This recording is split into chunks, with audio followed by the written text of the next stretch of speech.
Charleston to see you. He is the communications director for our favorite organization here in state government, the West Virginia DOT, your highways and byways of West Virginia. He attended and graduated from the University of North Carolina at Chapel Hill.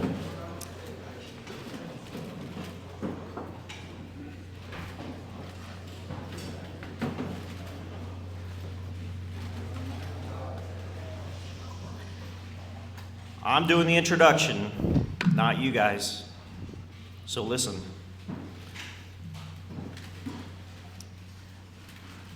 But he has a special, very special affinity and connection with American Legion Mountaineer Boys State.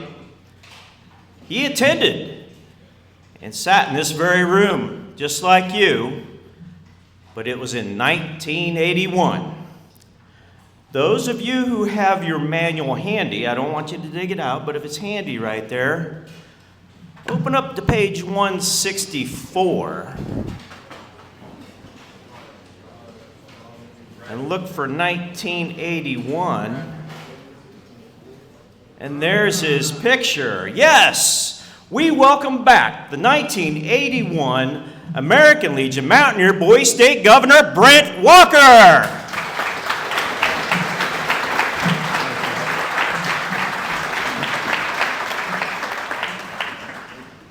Boy, if you look at that picture, I had a sweet stash going. I could barely grow anything, but that particular day, going into my senior year, I tried to grow a mustache, and I think it's in that picture. Man, it's good to be back here. I have so many friends here. You're a wonderful administrator. Randy Kosis, go way back. Todd, Mark Zakawija, who was the governor before me. Also, where's Governor Hancock? He's downstairs. Is he? He may have left. He left. Okay. He had to return to work. Well, it's good to be back. 45 years ago, I know that's hard for you guys to even think about, but in June of 1981, I sat exactly where you guys are sitting. As a matter of fact, I wasn't even at the head table. I was the governor-elect. Where's our governor-elect? Oh, there he is. Okay. Congratulations. I wasn't necessarily sitting where you were, but I do know the feeling that you have this moment. Congratulations. The campaign trail for everyone is officially behind, and the ballots have been counted, the victory speeches have been made, and the euphoria of winning is just starting to wear off. So to our new governor, congratulations, your cabinet, elected officials. You won the right to lead. But as a former state governor myself, let me give you the very first day one reality check. Winning the office is really just what I call the clean part. Now you actually have to govern. Before I dive into the meat of what governing looks like, I wanted to deliver a very important message. I come to you straight from the Capitol, and I bring you the warmest personal greetings from our real world governor, Patrick Morrisey. He's got a profound affinity for the American Legion Mountaineer Boys State program. Every year he makes it a strict priority to look out at this room because he truly believes that you all are the brightest, the most capable men that our state has to offer. And so he knows what happens inside these walls. He knows that changes lives. But he wanted me to pass along his congratulations to every single citizen here who stepped up to run. Takes guts. You all have to step outside of a comfort zone, and sometimes that comfort zone is, it can be hard. It'll mess with your mind, won't it? Do I do it? Do I not? but it's important that we continue to participate in this democratic experiment. So I'm on loan to the governor's office as well, and so I'm doing double duty. I'd like to say that you only hear from me on a slow news day, running communications for the Department of Transportation, but I also work in the communications office for the governor, and happy to talk about if anybody's interested outside of this. But today I want to talk to you about what happens when theory meets the harsh, jagged reality of the real world. I want to talk to you about how you manage the ultimate unglamorous everyday test of any West Virginia leader. As Matt had mentioned, I'm going to talk about our roads. So I just mentioned in my career outside of Boise State, I'm with the Department of Transportation. But as I mentioned too, I'm currently pulling double duty. And so I'm in the communications world. Day in and day out, I'm inside the room where the real world decisions are being hammered out. And it is very unglamorous, but it's very daunting. And so from that vantage point, the view actually also is incredible. Right now, West Virginia is undergoing a huge, almost record-breaking economic comeback, as the governor said, with some investments to the tune of like $12.5 billion. Projected over 12,000 new jobs. And so guys, there's a history, but there's a future. There's a future in West Virginia. As Director of Communications, my job is to tell that story. It's to tell the story of what's going on in the state. It's to tell the story of roads. It's managing crises. It's bridging the gap between complex government operations and the citizens who pay for them. And let me tell you what happens when you land $12.8 billion in investment and 12,000 jobs. Those companies need workers and they need roads to drive on. And that's where the communications challenge hits a wall. Because West Virginia's geography completely defies basic geometry, right? We're the mountain state for a reason. When you create your fictional counties, your states, your municipalities this week, you're going to deal with a flat map. But if you ironed West Virginia out completely flat, we'd be bigger than Texas. So our division of highways is responsible for 38,000 miles of road and over 7,000 bridges. So here's the civics twist. Unlike almost every other state, where local counties and cities even are responsible for maintaining their roads, paving their back roads, West Virginia state government owns and maintains nearly all of them. I know where every pothole is. I know. We hear about it. We have the 6th largest state-maintained highway system in America, but a fraction of the population of states like North Carolina or Ohio to foot that bill.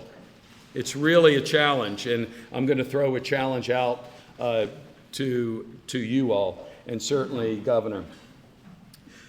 So you add that to our geology. Our mountains simply don't want roads on them.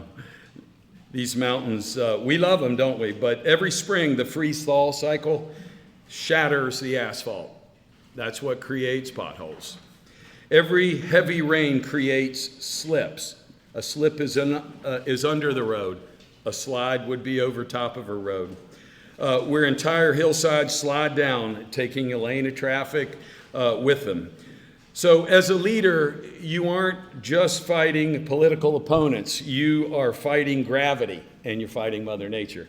And so this brings us to the core of what your new administration and legislature must face: public finance. How do you pay for the roads? Historically, we pay for our roads, state road fund. You know, we hear a lot of this. I pay taxes. I want my roads fixed. Well, we paid for roads through the state road fund. We don't get money from the general budget. It's driven by the gas tax. Every time you put fuel in, I'm assuming most here have their license, right? Right? Yeah. So you think about that massive paradox of that system. So as future focused leaders, you want citizens to have fuel efficient or electric vehicles, sure. But more efficient cars use less gas, which means less gas tax revenue. Even though those heavy vehicles put the exact same wear and tear on the pavement. And meanwhile, inflation's going up, of course. It's eating budgets alive. And Governor, you'll be faced with that. The cost of asphalt has gone up. The cost of steel for bridges has gone up. The cost of hiring skilled equipment operators has skyrocketed.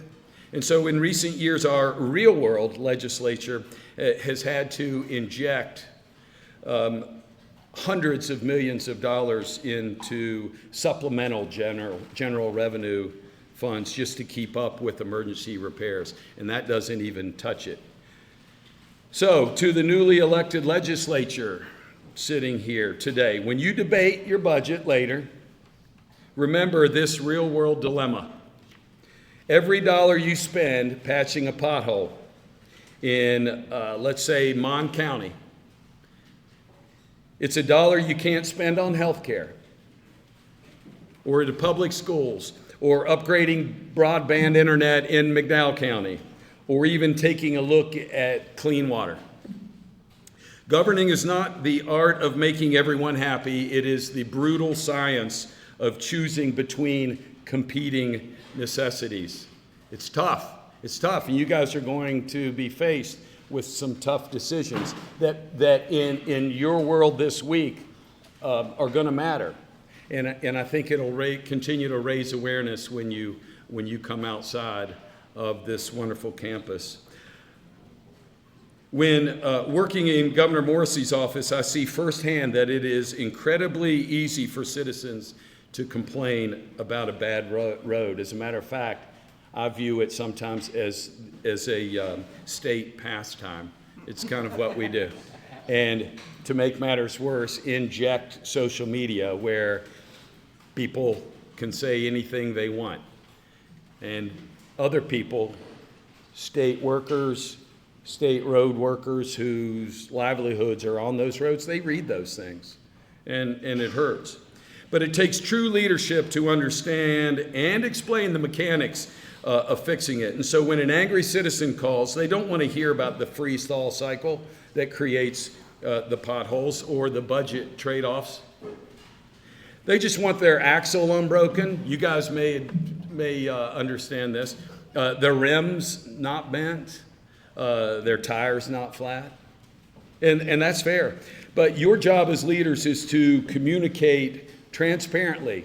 And let me talk about transparent because that's a word that often gets used. Transparency to me is not being transparent and open and honest with what we want you to know. Transparency is being open and honest with the facts, with information. It's easy to tell people what you want them to know. There's enough of that in the news cycle, angles and stories that just don't speak to the facts. So your job as leaders is to communicate transparently, to manage expectations, and to show people the human element behind the infrastructure. And so you might wonder why a week at Boise State matters to a problem like infrastructure. Well, let me tell you exactly why. Because the habits of leadership that you all form this week will dictate how you handle the massive, unyielding problems of the next 50 years. That seems like a long time for you, but 45 years ago, I'm sitting here. Nuts. It's nuts. Decades down the road, when your hair is gray, and you're running businesses, you're leading communities, you're sitting in the actual West Virginia legislature, the memory of Jackson's Mill will still be driving you. It does me. All these years later, it does. Driving in here, unbelievable. The friends, the lifelong friends that are made here, guys, listen, don't let that be or get unnoticed. I mean, look to your right or left. Let's just do that. Let's just do that. Because there will never be a time, maybe college, where you all are forced in a good way to interact with your peers. And I'm telling you, you all were wondering what the heck was going to happen this week when you came on Sunday. There'll be tears. There'll be tears on Saturday. There will be. There will be. There'll be a lot of high fives and a lot of dabbing and there'll be some really cool stuff going on. But you're learning right now how to look at a complex system. And you're sitting across the table from someone that you may disagree with. But you got to find a way to build something that stands the test. So 45 years ago have passed since I was in your shoes, but I've gone on to a long career in communications. I've worked with governors, I've faced the media, but I've never forgotten where it started. This was a huge part of my life, and it will be your all's. I would say it's transformational, and if done right, if you recognize that and acknowledge it, it'll change your life. Also haven't forgotten our song. I still know the words by heart. Men of tomorrow, we march along in happy ranks today. We'll never borrow care, grief along the way. I sing it. I don't sing it in my sleep. And they're pineapple, watermelon, we'd sing it all. But I could keep going with that. But I want you to look around this room again. Look at your governor. We wish our old governor all the best as he gets ready to give his up. I know it's been a good year for you, and I know it's changed your life too.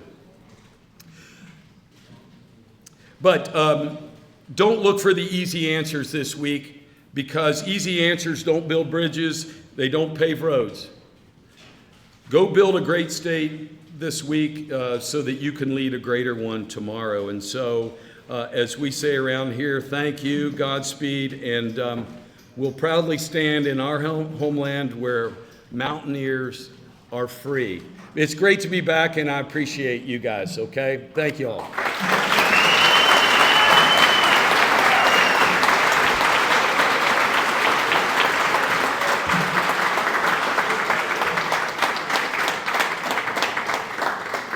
Thank you, Brent, and you will get a chance to hear us sing a rousing rendition of the state song before you leave the dining hall. Before you go, a token of appreciation to you for driving up here, sharing your experiences with us, the American Legion Mountaineer Boys State Challenge coin.